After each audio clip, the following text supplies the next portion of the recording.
বেনাপোল আন্তর্জাতিক চেকপোস্ট দিয়ে ধর্মীয় আচার পালন করতে ইসকনের ৭৫ সদস্য ভারতে গেছেন। ইসকন সদস্যরা ঢাকা, মুন্সিগঞ্জ, ময়মনসিংহ, খুলনা ও বাগেরহাট সহ বিভিন্ন জেলা থেকে আসা।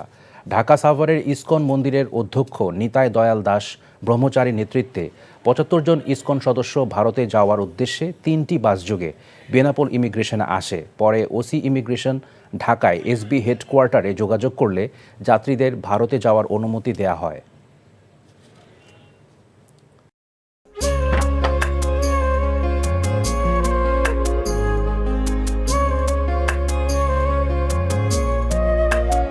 এটা আমাদের ঘর, আমরা দুজন মিলে সবকিছু গোছাবো।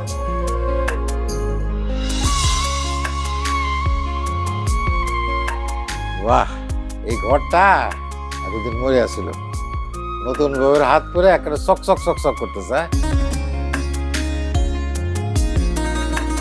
যদি কখনো কোনো ঝড়ে সেসব এলোমেলো করে দেয় তাহলে?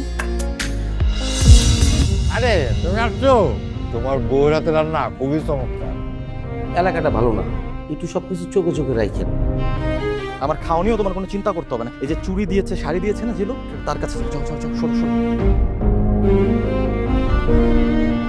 পৃথিবীতে মানুষের মানুষের সম্পর্কের বড় সমস্যা কি জানো?